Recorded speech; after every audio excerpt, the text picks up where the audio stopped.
If somebody cannot project their ideas to me succinctly, I instantly just dislike them, because maybe I have ADHD, maybe I'm too busy, I don't know what it is, but I don't have time for your ums and ahs. I don't have time for it. So if I'm sitting in a meeting and somebody goes, we're gonna start with, and this is how people speak. You're a full-grown man and you can't finish a sentence without saying or ah in the only language you know. You've been speaking it for 40 years. It bothers me. It's a pet peeve of mine. It irks me. Occasionally we make mistakes, fine, whatever. But if you actually listened to most people speak, that's how most people communicate with the world. You wonder why you can't convince a girl to sleep with you? You're nice, Dummy! You're a dummy! No wonder you can't make any money! You're an idiot! This is people, they're umming and ahhing their way through life. It bothers me. When people come to pitch me, if they say or ah too much in the first sentence, it's over. Sorry, sir. When you learn to talk English, when you learn to speak, I might give you another chance. Goodbye. So you're right, the ability to project the thoughts inside of your mind in a way that other people can digest and is also entertaining is massively a superpower. How do you develop that superpower? It's not through practice. People think it's practice. Practice doesn't make perfect. Because you can practice a really bad habit and get really good at a really shit thing. Absolutely. Yeah. The person who ums and ahs at 48 has been practicing his whole life. He's practiced just fine. He's great at that. He's great. Feedback is what's important. You have to analyze. I'll give you an example.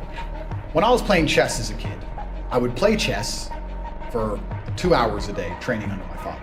1 hour would be play, 1 hour would be going back through the games and analyzing the games. I always enjoyed playing, but I hated analyzing.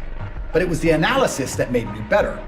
And I can prove that now, because when I was 8 or 9, I think my rating was around 1500. Now, I've been playing Blitz. I play 3-minute chess online. For 20 years, ever since I was a child, and my rating is 1700. I've gotten no better in 20 years because I don't watch my games back, I don't analyze them, I don't look where I made mistakes, I just play. That's the problem.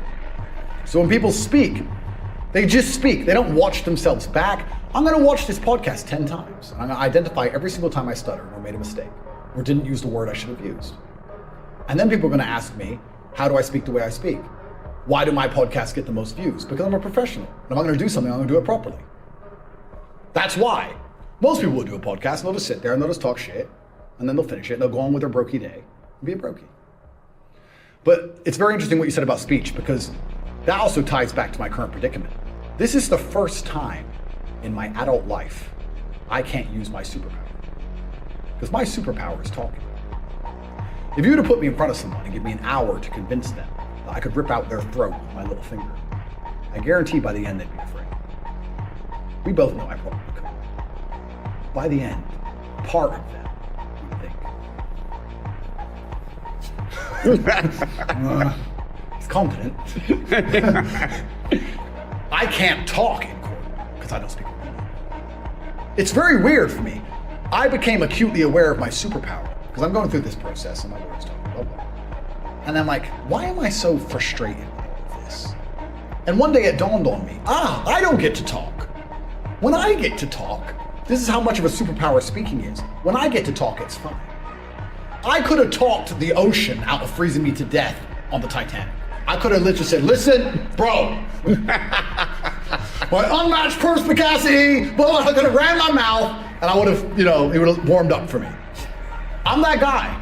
I can't talk now. So it's very frustrating. So it's interesting you say how it's a superpower. It certainly is, because I've even realized it in this current predicament I'm in, how important it is to be able to speak. When you've lost it, because you've lost it, like if you lost your hands. Yeah. That's right, exactly, because I've lost it. And the fact there are people going through the world today who want to be successful and want to have all these amazing things, and they only speak English and they communicate in English and they try and get other people to understand their ideas in English, and they can't speak English, or to lose.